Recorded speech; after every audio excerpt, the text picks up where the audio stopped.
is match day and the mighty Tractor Boys, we're away today as we take on Cardiff City.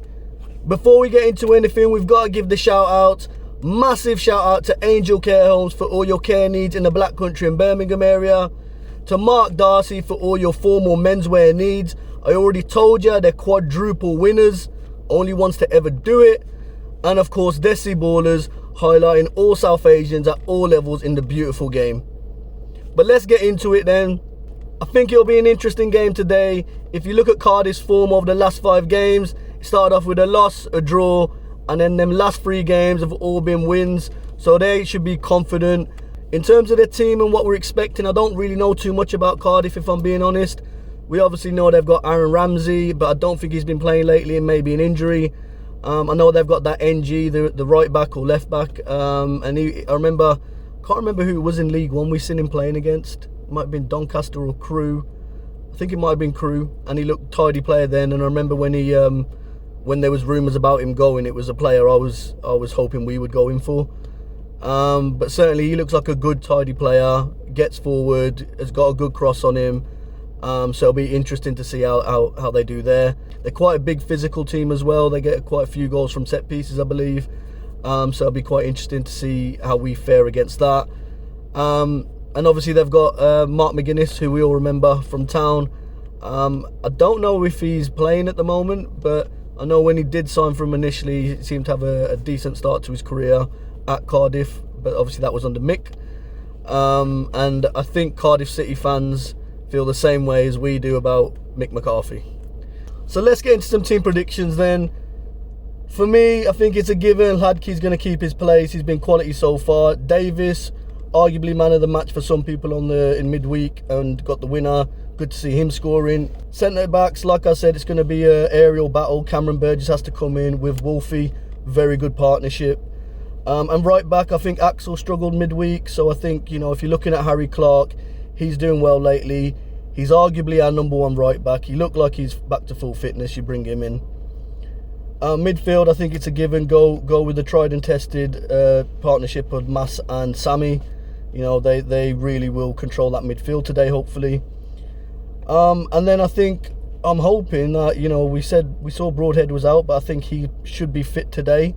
And then of course Connor Chaplin, just team coach there. I think Connor Chaplin, number 10. And then on the right we're going to see Wesley Burns. I think he was quality midweek and he needs that start. And up top, of course, we'll have Big Keith Moore. So I'm feeling confident about today. I do feel we're going to concede, but I think we'll outscore them. So I'm going for a 3-1 Town win. It's getting close to kickoff. The team coach has just pulled up. I need to go link Saj and that, so I'll catch you all in there.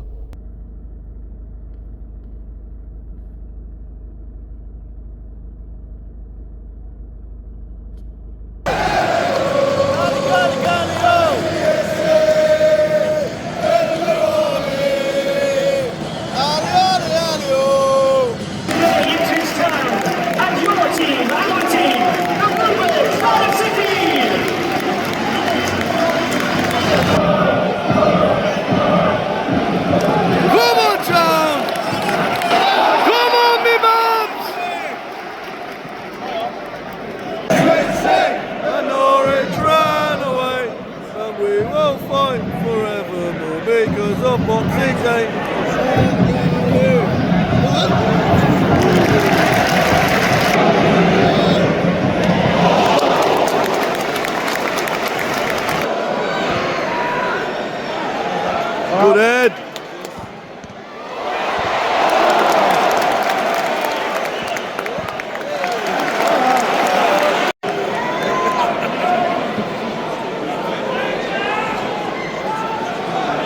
Well done, Buzz!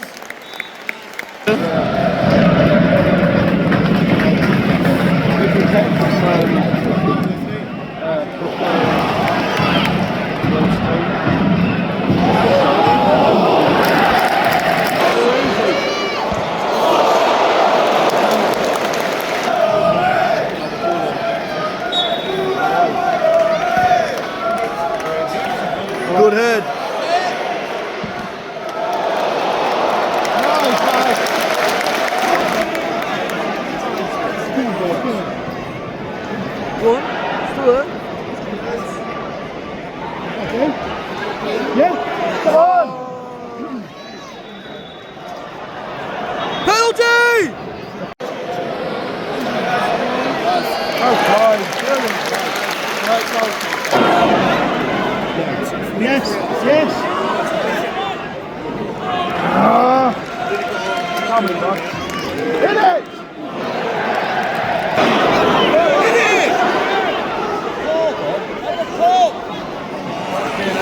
one again. I could take a phone call right now and hit one.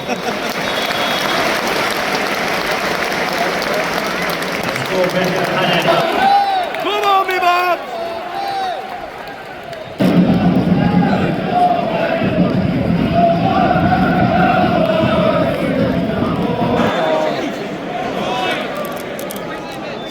Go on, Jeremy, go on!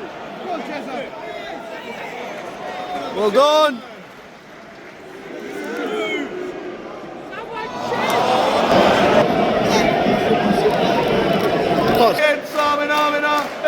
Waka waka, Mosey and McKenna's men. We're going up again.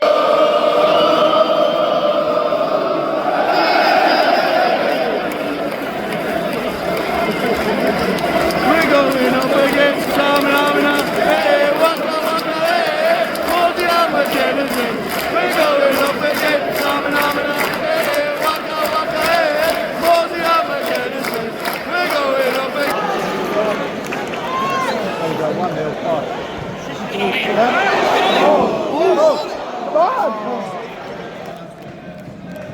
Good throw. Corner ball.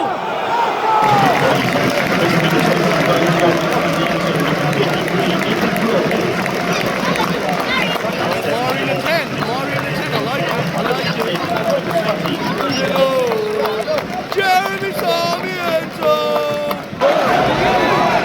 Go on, Wesley, do him, son.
Keep him up, keep him up.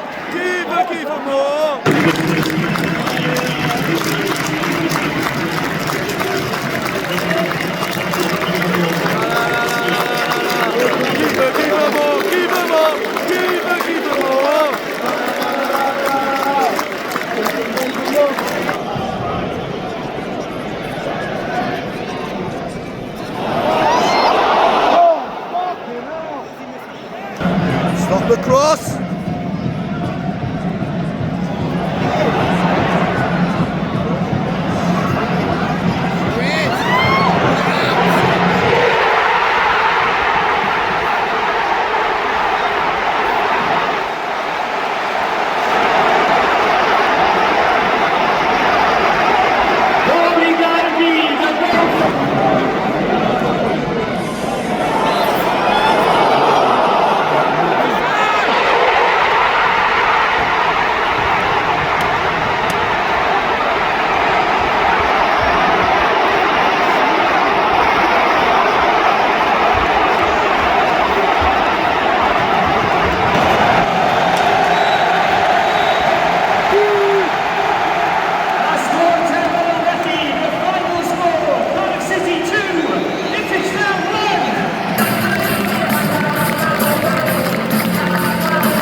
what we saying about that one then, peeps? Just got home and thought I'd do this quick little match review. So let's get into it. That looked like a very tired performance. And what I mean is there's been a lot of football for the lads over the past week or 2 weeks. And it looked like the tiredness and the fatigue maybe caught up with them. There was a lot of tired legs out there today. That first half, it was all Cardiff. They were by far the better team. They were peppering our goal from, I think, the off, really. You know, they had chance after chance. They were finding, you know, joy in the midfield, joy in the wings. They were controlling that game. And to be honest, if we'd have gone in at half-time 1-0 down, I don't think anyone would have had any complaints. You know, so it was their half. But this Ipswich Town team under Kieran McKenna, we know is a different beast in the second half. We've shown it many times this season. And, you know, certainly my feeling and other fans in the stadium was, you know, we're going to come out firing in the second half. The second half starts, and to be honest, it's all Cardiff again. Cardiff picked up where they left off. And if anyone was going to score, it looked like it would be Cardiff, to be honest with you. But around the hour mark, I thought we got a real grip on the game. We showed some real control. We were dictating the play now. We were on the front foot. We were pushing them back a bit. And then the subs come on and they made the massive difference. I think the subs come on and then we scored like about 2-3 minutes later. And I think it's Harness who actually gets the assist. So yeah, subs made a difference. We were looking now a bit more direct. We hadn't had that joy behind those fullbacks all game, to be honest. So now we were looking a bit more direct and we were, you know, on the front foot again. But then something happened that I haven't seen happen under a Kieran McKenna Ipswich Town team. We started retreating. We started trying to protect this 1-goal lead. And the problem with that was we were getting closer and closer to our goal and we were just inviting the pressure on. And then their fullbacks, who, like I said, I thought they played really well, they were getting a lot of joy and they were just getting down to that byline. And then from around the 85th minute, you could feel that momentum had fully shifted to Cardiff now. Like everything was with them. And if anyone was going to score, it was going to be Cardiff. And then for the first time in a long time, certainly first time this season, maybe first time under McKenna, I didn't feel that we could see it out. Like they had their tails up. And then the crowd was with them as well. Up until that point, the Cardiff crowd, and this ain't me being salty or anything, but they were flat. Like, I don't think there was any noise. They had a couple of drummers up on some stand thing above their advertising board, which I don't know if it's Genius or Tin Pot, but they had a couple of drummers there. And but the atmosphere was proper flat. Even in the first half, when, you know, Cardiff were the better team, they were still flat, man. And it was like, it's probably the worst home atmosphere I've seen this season. And I know home atmosphere is always going to be, you know, not as loud as the away fans. But all the away grounds I've been to, and I think I've done about 56, 57 grounds now, that is probably the worst atmosphere from a set of home fans up until the 85th minute.